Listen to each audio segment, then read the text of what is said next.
Oke, bismillahirrahmanirrahim. Assalamualaikum warahmatullahi wabarakatuh.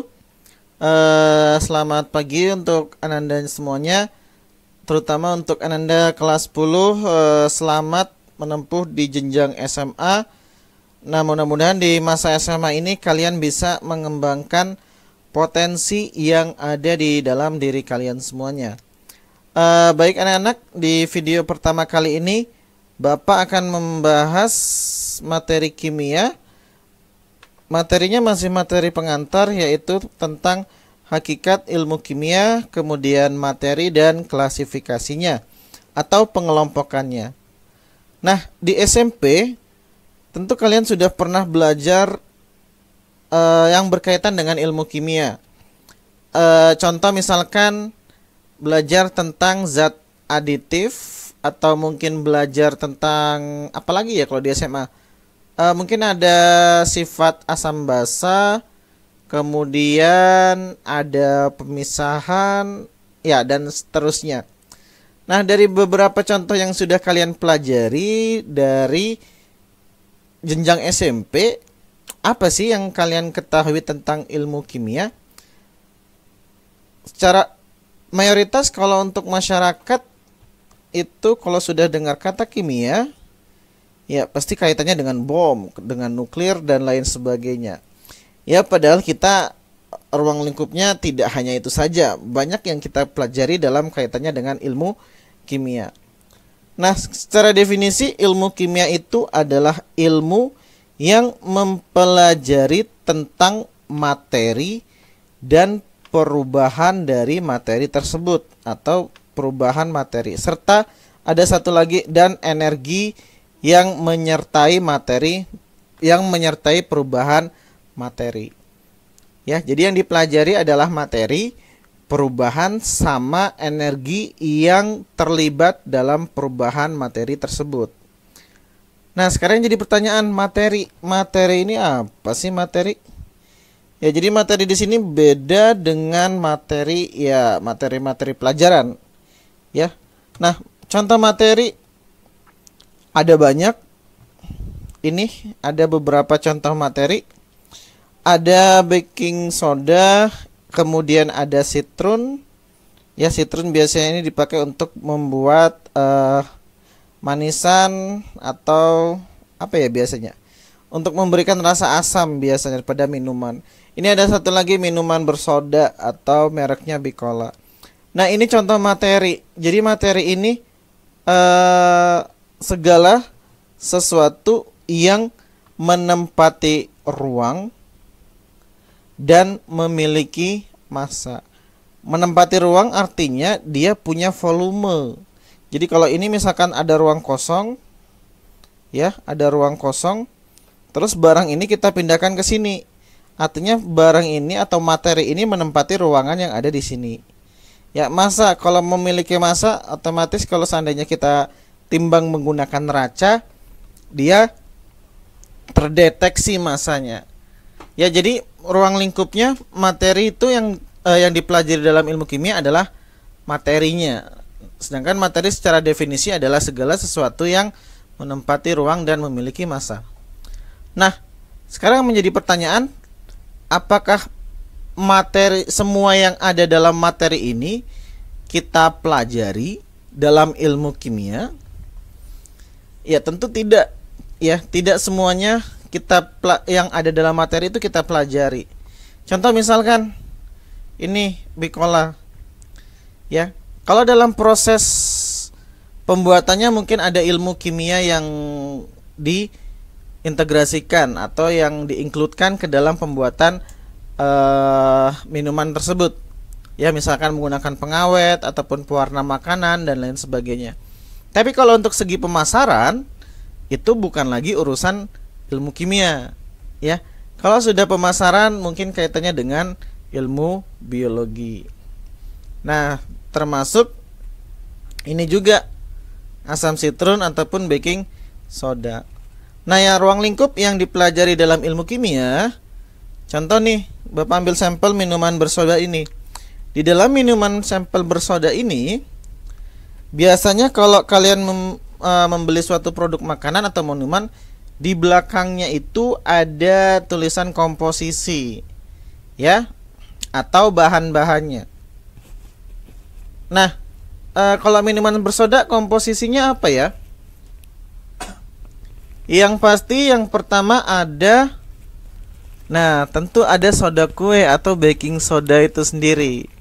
Soda kuenya itu memiliki rumus NaHCO3. Selain ada soda kue, otomatis dia menggunakan asam sitratnya atau sebagai pemberi rasa asam pada minuman. Asam sitrat rumusnya C6H8O7. Selain ini, karena ini minuman, otomatis dia menggunakan air dengan rumus kimianya H2O. Nah, berikutnya karena dia minuman bersoda, ada isinya berupa gas, yaitu CO2. Nah, keempat ini merupakan penyusun dari materi tersebut, ya, atau yang kita pelajari pertama dia berupa komposisi. Ya, jadi ini yang pertama yang kita pelajari dalam suatu ilmu kimia, yaitu komposisi. Berikutnya NaHCO3. NaHCO3 ini kalau kita tuliskan gambaran ikatan kimianya seperti ini, NaHCO3. Terus ini asam sitratnya, ya, ini air dan ini CO2. Nah, ini semua disebut sebagai struktur, ya. Nah, struktur inilah yang nantinya akan kita pelajari dalam ilmu kimia. Misalkan, Pak, ini kok ikatannya ada 2, kok ini ada bulatan-bulatan, maksudnya apa? Pak, ini kok gambarnya agak ribet. Ya, nanti ini semua ada jenjangnya, ya. Nah, inilah yang disebut sebagai struktur dalam suatu senyawa. Nah, ini yang kita pelajari dalam ilmu kimia. Jadi, ilmu kimia yang kita pelajari ada komposisi, yaitu penyusun dari suatu materi tersebut. Contoh deh, misalkan buku. Ya, buku itu berarti di dalamnya ada kertas-kertas. Kalau kertas itu terbuat dari kulit kayu, ya. Nah, kulit kayu itu komposisinya berupa selulosa. Nah, itulah yang kita pelajari. Jadi bukan bukunya, tapi komposisi dari buku tersebut. Dan juga bukan tulisan yang ada di buku. Kalau tulisan yang ada di buku biasanya ilmu yang dipelajari adalah ilmu bahasa. Ya, itu yang pertama, komposisi. Yang kedua ada struktur. Jadi yang kita pelajari adalah struktur dari senyawa tersebut. Contoh kalau tadi kita mempelajari selulosa atau penyusun dari kulit kayu, maka kita akan mempelajari struktur dari selulosa itu sendiri. Nah, berikutnya ada sifat. Ya, sifat ini atau karakteristik dari materi tersebut. Ya, dia bisa dalam bentuk warna, bau, titik didih, titik leleh, dan sebagainya. Nah, itu pun juga kita pelajari dalam ilmu kimia. Berikutnya ada perubahan. Ya, perubahan dari materi tersebut. Misalkan contoh terutama perubahan yang kita pelajari adalah perubahan kimia, ya. Kenapa? Karena nanti perubahan ada 2, ada fisika dan kimia. Nanti kita akan pelajari. Nah, kalau untuk ruang lingkup ilmu kimia yang dipelajari adalah perubahan kimianya, karena di situ nanti akan membentuk zat baru. Dan yang terakhir adalah energi yang menyertai perubahan tersebut. Biasanya kalau terjadi perubahan kimia, di situ juga disertai dengan energi yang ditandai dengan kenaikan atau penurunan suhu. Nah, ketika ada suhunya terjadi kenaikan atau penurunan, maka yang terjadi adalah ada kalori yang dilepas ataupun kalori yang diterima. Ya, nah ini nanti di kelas 11, kalau ini di kelas 10, ini di kelas 12, struktur kelas 10 dan seterusnya. Ya, jadi kita bertahap Tidak semua kita pelajari langsung ya, tapi ada jenjang-jenjangnya. Nah, itu untuk ruang lingkup dari ilmu kimia atau ruang lingkup dari materi yang dipelajari dalam ilmu kimia. Nah, sekarang masuk ke klasifikasi atau pengelompokan materi. Secara umum materi itu ada dua kalau kita kelompokkan, zat tunggal dengan campuran. Yang namanya zat tunggal berarti jomblo atau dia isinya cuman sendiri. Sedangkan kalau campuran berarti dia gabungan. Ya, gabungan dari dua zat atau lebih. Nah, zat tunggal ini ada dua. Ada unsur dengan ada senyawa. Sedangkan kalau campuran ada ada dua jenis. Ada campuran homogen dan campuran heterogen. Campuran homogen berarti dia tidak bisa dibedakan komposisinya. Ya, misalkan nih kita mau mencampurkan garam sama garam sama air. Kalau kita sudah aduk, otomatis kita tidak bisa membedakan yang mana gulanya, yang mana airnya, ya, karena sudah tersusun secara homogen. Tapi kalau heterogen kita masih bisa membedakan. Nah, campuran homogen itu contohnya adalah larutan atau disebut sebagai larutan. Kalau heterogen itu ada dua, ada koloid dan suspensi. Koloid dan suspensi ini kita pelajari di kelas 11, yang dipelajari kelas 10 adalah larutan. Nah, sekarang apa sih bedanya unsur dan senyawa? Kita lihat contohnya di sini. Tembaga atau lambangnya Cu. Ya, ini komposisinya.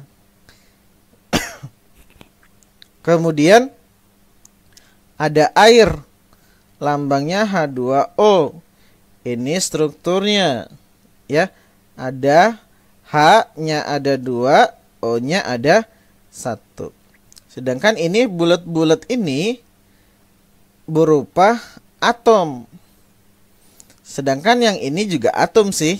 Ada atom H-nya ada 2, O-nya ada 1. Kira-kira bedanya apa antara unsur dengan senyawa? Ya, kalau kita lihat di sini atomnya cuman ada warnanya abu-abu doang, ya. Kalau warnanya cuman ada 1, berarti dia terlihat ini terdiri dari satu jenis atom. Sedangkan kalau yang ini ada yang biru, ada yang abu-abu. Berarti ini ada dua jenis atom. Ya, jadi kalau kita lihat dari penyusunnya, unsur itu terdiri dari satu jenis atom, sedangkan senyawa itu terdiri dari dua jenis atom yang berbeda. Ya. Nah, itu untuk secara penyusunnya. Nah, untuk tembaga, penyusunnya itu disebut sebagai atom, sedangkan untuk senyawa, partikel penyusunnya itu disebut sebagai molekul. Ya, jadi kalau unsur itu partikelnya adalah atom, kalau senyawa partikelnya adalah unsur. Sedangkan kalau campuran, ya ini tadi contohnya campurannya ada air dengan gula. Ya, air dengan gula kalau udah diaduk menjadi larutan gula. Oke, yang namanya campuran pasti terdiri dari dua zat. Apakah dua zatnya itu sama-sama senyawa ataupun dua zatnya sama-sama molekul atau campuran unsur dengan senyawa. Ya. Nah, itu untuk campuran. Maka kita bisa definisikan unsur itu adalah zat murni yang hanya terdiri dari satu jenis atom dan tidak dapat diuraikan lagi ke bentuk sederhana. Jadi nggak bisa diuraikan atau disederhanakan lagi. Ya, meskipun dia melalui reaksi kimia. Sedangkan kalau senyawa itu adalah zat yang terdiri dari dua atom atau lebih, dua atom yang dapat diuraikan dalam bentuk yang lebih sederhana melalui reaksi kimia. Contoh tadi ada H2O. Ya, H2O ini kita bisa ubah atau kita bisa sederhanakan menjadi atau kita uraikan menjadi H2 dengan CO2. Ya, tapi prosesnya tidak semudah kita menuliskan persamaan reaksi, ya. Jadi ini yang disebut sebagai senyawa. Sedangkan kalau campuran sendiri adalah gabungan. Ya, namanya juga bercampur, berarti dia ada gabungan dua atau lebih zat tanpa reaksi kimia. Ya. Nah, itu perbedaan antara unsur senyawa dengan campuran. Berikutnya perubahan materi. Tadi sudah Bapak singgung di depan bahwasanya perubahan materi itu ada dua. Yang pertama adalah perubahan fisika, yang kedua adalah perubahan kimia. Kalau perubahan fisika berarti secara fisik, secara fisis. Secara fisik itu artinya yang terlihat secara kasat mata. Yang bisa diidentifikasi menggunakan panca indera.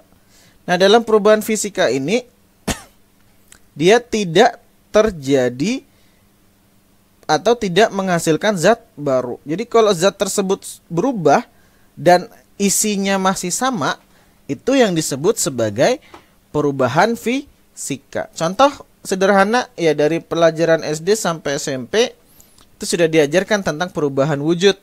Misalkan ada proses menguap, mendidih, membeku, mencair, dan seterusnya. Ya, kalau misalkan air membeku berarti kan dari cair menjadi padat.